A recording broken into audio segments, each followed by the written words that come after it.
알코올을 자동차 연료로 사용하고 있습니다.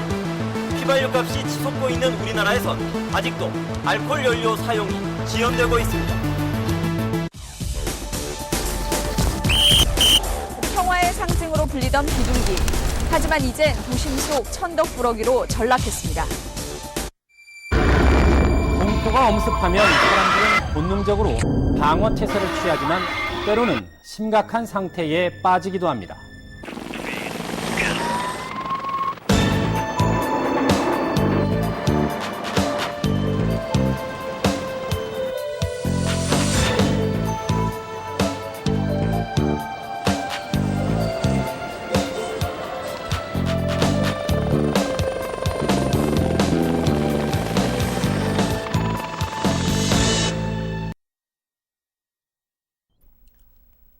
요즘 휘발유 좀 비싼 게 아닙니다.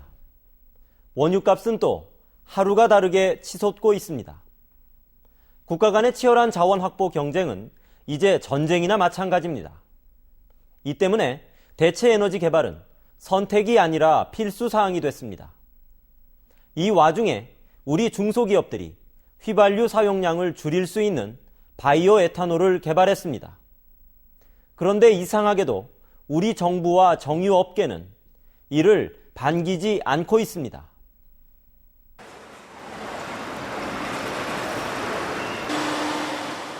중국 국립환경과학연구원의 박사와 연구원들이 한국 업체의 의뢰를 받아 자동차 연료 성능 평가를 하고 있습니다.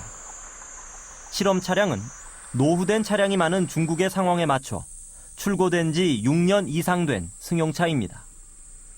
실험차의 엔진은 일반적인 휘발유 엔진. 단 연료엔 에탄올, 즉 술의 원료인 알코올 10%가 섞여 있습니다.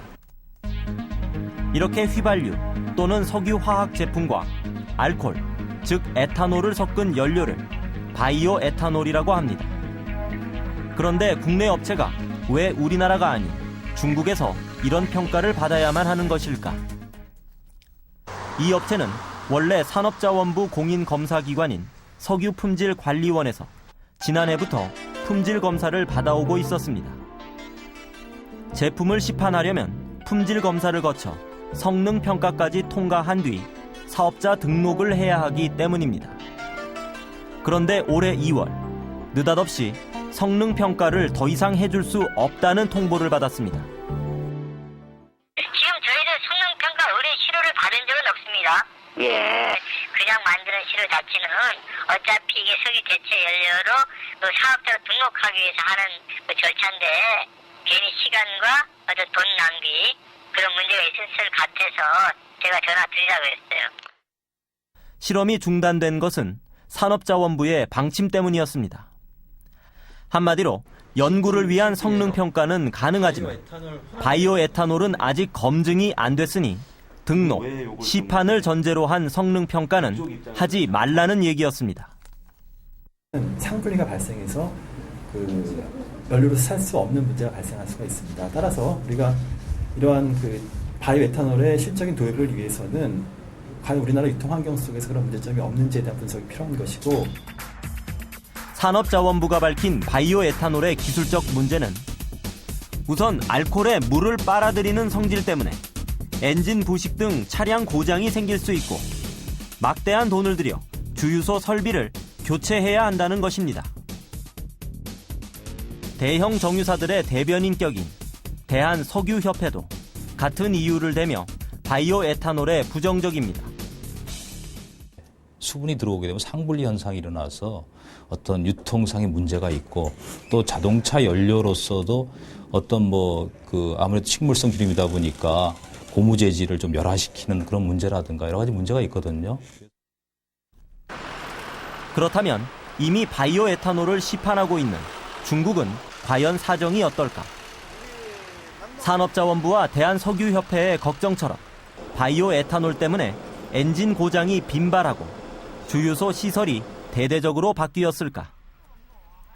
중국 정부는 3년 전부터 순차적으로 이곳 하북성을 비롯한 9개 성 주요 도시에서 휘발유에 알코올 10%를 섞은 기름을 시범 사용하도록 강제하고 있습니다.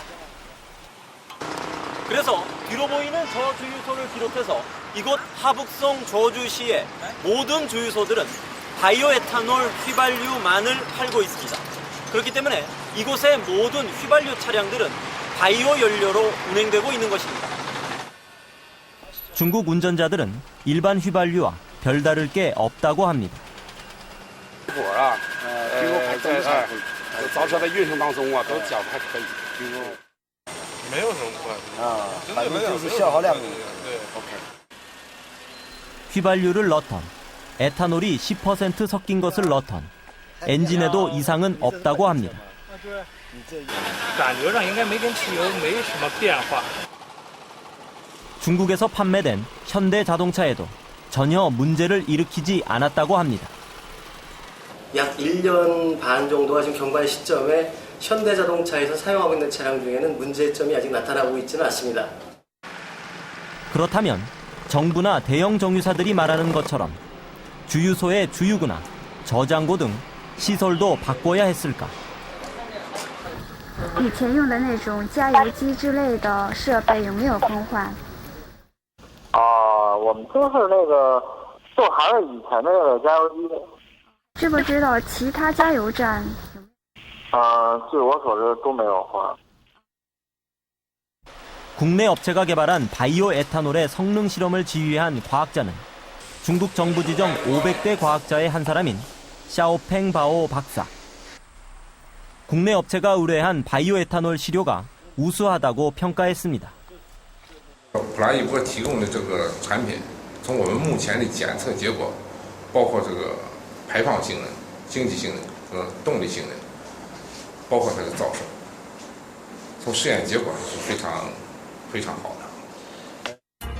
한국산 바이오 에탄올 시료를 써봤더니 중국 일반 휘발유에 비해 연비는 5% 이상 올라가고 일산화탄소 배출량도 20% 이상 감소한다는 구체적인 수치까지 중국 실험팀은 제시했습니다. 바이오 에탄올의 선진국인 중국에서 성능을 인정받은 국내산 바이오 에탄올. 개발업체들은 성능 시험조차 거부당한 한국의 현실에 울분을 터뜨립니다. 우리 제품을 우수한지 안 한지 그것은 자기들이 검증도 안 해보고 미연에 막는다는 것, 처음부터 막는다는 것은 있을 수 없는 일입니다. 투자해서 한 푼의 이문도 건지지 못하고 앉아서 지금 이렇게 대맞고 있는 중입니다.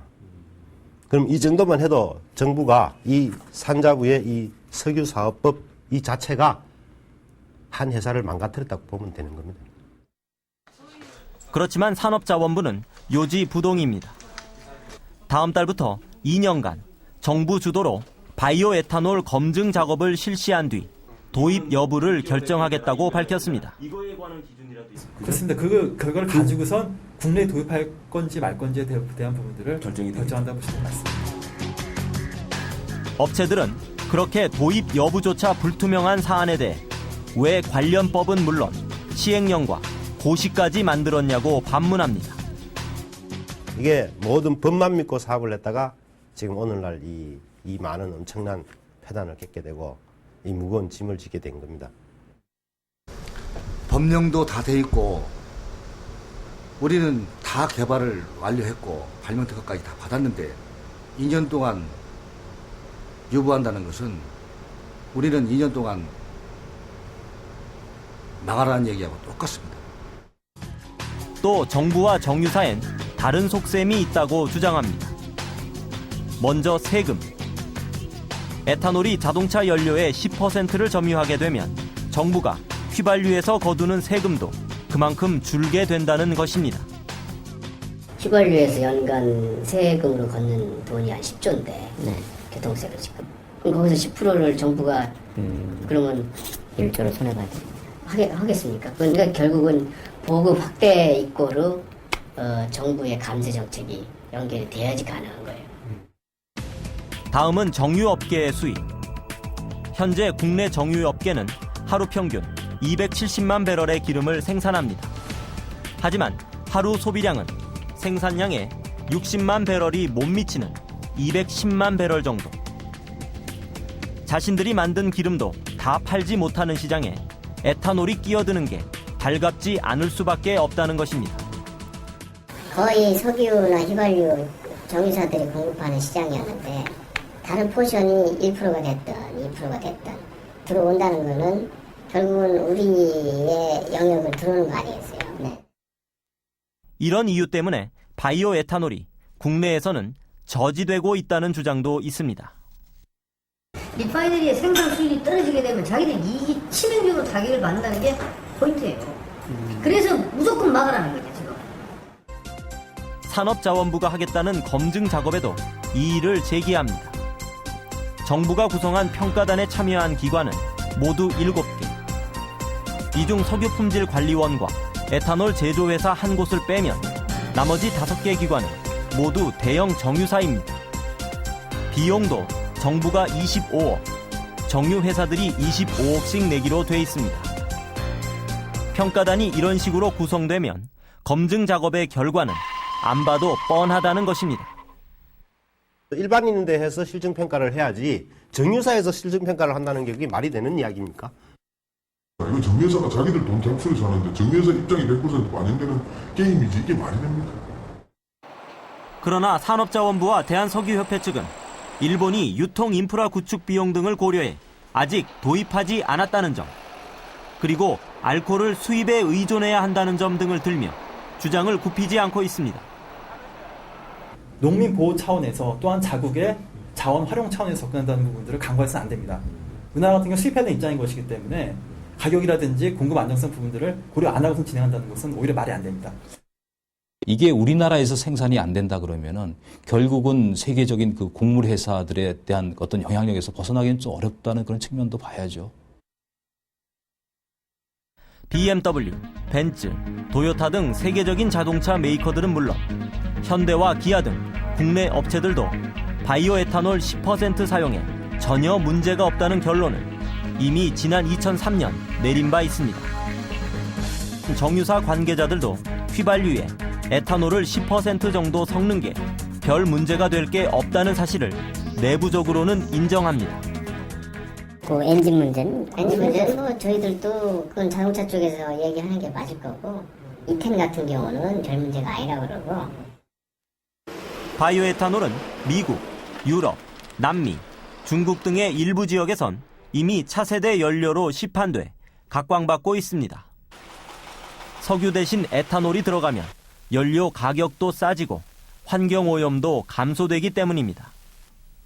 하지만 바이오 에탄올을 개발해낸 국내 업체들은 국내 시장을 포기하고 국외, 특히 중국으로 눈을 돌리고 있습니다.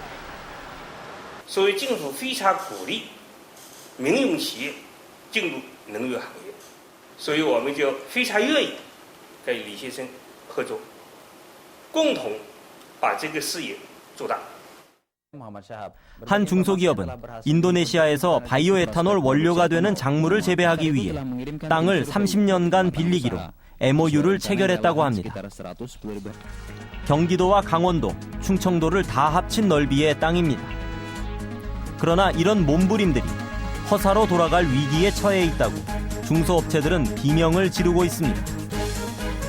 국내 업체가 개발한 바이오 에탄올의 성능에 문제가 있는지 없는지 시판을 위한 공식적 성능 평가라도 받게 해달라는 중소기업들의 목소리를 정부는 더 이상 묵살하지 말아야 할 것입니다.